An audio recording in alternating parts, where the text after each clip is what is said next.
Let me tell you about a guy you've never heard of. No podcast, no private jet flex on Instagram, no motivational quotes in all caps, but he's worth $250 million. And if you saw him at the grocery store, you'd walk right past him. I met him through a friend of a friend. No big introduction, no drama. We were sitting at a cheap diner. Vinyl seats, coffee that tasted like regret. He showed up 5 minutes early and ordered the same thing he always orders. Eggs, toast, black coffee. If you're imagining a Rolex, a tailored suit, and a loud voice, erase that. He wore old jeans, a plain jacket, and shoes that looked like they'd been repaired more than once. At some point, the conversation drifted to work. Someone asked him what he did. He said, "I own a few boring businesses."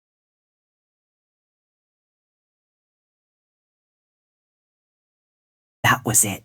No numbers, no chest beating. Later, I found out those boring businesses quietly throw off millions every year. Here's what stuck with me. He didn't talk about money the way broke people talk about money. Broke people talk in fantasies. Rich people talk in systems. Most people say, if I had money, he said, when cash comes in, it goes here. Clear, calm, automatic dots. He told me something I'll never forget. I didn't get rich by being smart. I got rich by not needing to be impressive. Let that sit for a second. Most people are leaking money trying to look successful before they are. New car, bigger house, nicer watch, expensive dinners they don't even enjoy. He skipped all of that. While his friends upgraded lifestyles, he upgraded ownership. While others bought nicer things, he bought cash flow. In his 30s, he lived in the same modest house for over a decade.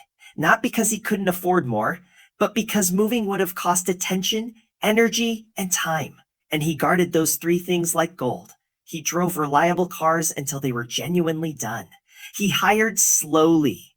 Genuinely done. He hired slowly. He said a no constantly, not because he was cheap, because every dollar had an assignment. Here's the part nobody likes. There was no big moment, no lucky break, no overnight win, just decades of small, almost boring decisions stacked on top of each other. Reinvest instead of reward. Delay instead of indulge. Own instead of rent. Again and again and again did again. He also didn't chase trends. When crypto was hot, he didn't touch it. When startups were sexy, he stayed away. When people mocked boring businesses, he leaned in. He bought things that made money without needing him to be there. Laundry, storage, logistics, unsexy stuff. He once laughed and said, "If it's exciting, it's probably overpriced. That line alone is worth money." What shocked me most? He didn't obsess over income. He obsessed over retention. Most people ask, how do I make more? He asked, how do I keep what comes in? Taxes, bad partners, lifestyle creep, ego decisions. Those were the real enemies, not lack of opportunity. And here's the quiet truth. He didn't feel rich at $1 million. He didn't feel rich at $10 million. He felt rich when his time was no longer for sale. When Monday felt the same as Saturday. When he could walk away from bad deals, bad people, and bad stress without panic. It's real wealth. If you take anything from this, take this. Stop trying to look rich. Start trying to be free. Build things that pay you quietly. Live below what you could show off. Let boring consistency beat loud ambition. The $250 million man isn't special.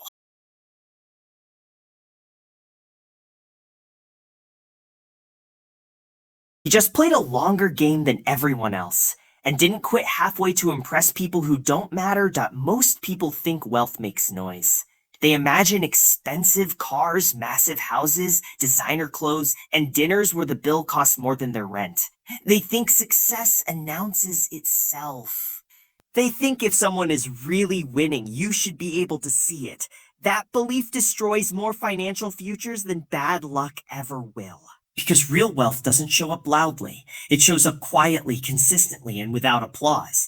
The loud version of money is performance. The quiet version is ownership, and most people confuse the two. Think about how Americans are taught to win. You work hard, you finally get a raise. You upgrade the car, you move into the nicer neighborhood. You start spending like the person you want to be. From the outside, it looks like progress. From the inside, it's pressure. Higher payments, higher expectations, less margin for error, more stress tied to every paycheck.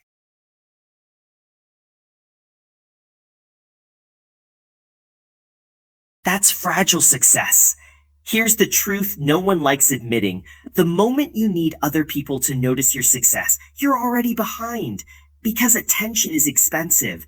Every loud purchase comes with hidden costs. Maintenance, insurance, taxes, time, mental space, and worst of all, expectations. Once you start playing the a successful person role, you can't step out of it without feeling like you're falling behind. Quiet wealth avoids that trap entirely.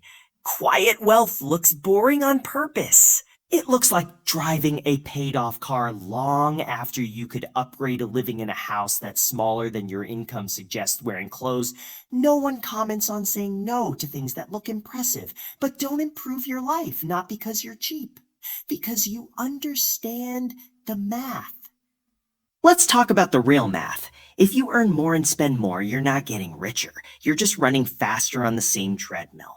But if you earn more and keep your life the same, something powerful happens. Margin appears, and margin is where wealth grows.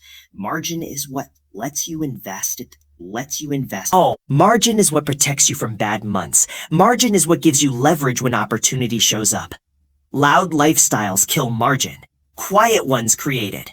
Most people don't lose money on bad investments. They lose it on good incomes paired with bad habits. $120,000 salary with $110,000 in lifestyle costs is not impressive. It's dangerous. One layoff, one health issue, one market shift, and the whole thing collapses. Quiet wealth builders know this, so they build buffers before flexes, emergency funds before upgrades, investments before toys. Cash flow before image. Here's the part that really separates people. Quiet wealth doesn't chase validation. It doesn't care if people know how well you're doing. In fact, it prefers that they don't. Because when no one knows your financial situation, you negotiate better, you take risks without social pressure, you walk away without embarrassment. You think clearer, loud money ties your identity to your spending. Quiet money separates your identity from your net worth. That separation is freedom. In America, loud money is celebrated. We reward people for visible success, not sustainable success. We clap for the guy with the new truck, not the guy with no payments. We admire the big house, not the small mortgage. We praise the spender, not the owner. But applause doesn't pay bills. Ownership does. Quiet wealth shows up in places you don't photograph, in brokerage accounts no one sees, in businesses that run without you, in dividends that hit automatically, in debt that disappears faster than expected. There's nothing sexy about compounding. It doesn't feel exciting. Exciting. It doesn't create stories for social media. It doesn't impress strangers. It just works. Here's something most people never realize until it's too late. Looking rich forces you to keep earning. Being rich lets you stop. If your lifestyle requires your income, you're not free, no matter how high that income is. Quiet wealth builders design their lives so income becomes optional, not mandatory. They ask different questions. Does this purchase reduce my future freedom? Is this an asset or a distraction? Those questions save millions over a lifetime. And let's be honest, quiet wealth takes ego control. It takes humility to make more money than your friends and not upgrade with them. It takes discipline to win financially and not announce it. It takes confidence to let people underestimate you. But that underestimation becomes an advantage.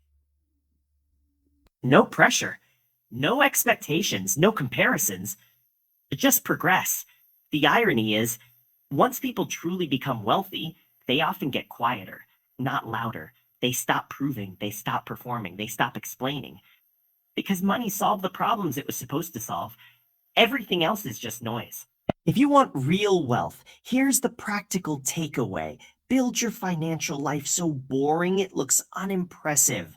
Automate investing. Keep fixed costs low. Delay upgrades. Choose ownership over appearance. Let your bank account grow silently while your life stays simple. Because the loud path feels good early and hurts later. The quiet path feels boring early and powerful forever. And the people who understand that don't need to announce their success. We love the big idea, the viral app, the overnight success story. We love the founder who sleeps on the office couch, the stock that doubles in a week, the headline that says, "This changed everything." That obsession with excitement costs people a lot of money because excitement is usually expensive and boring is usually profitable. Here's the uncomfortable truth. If every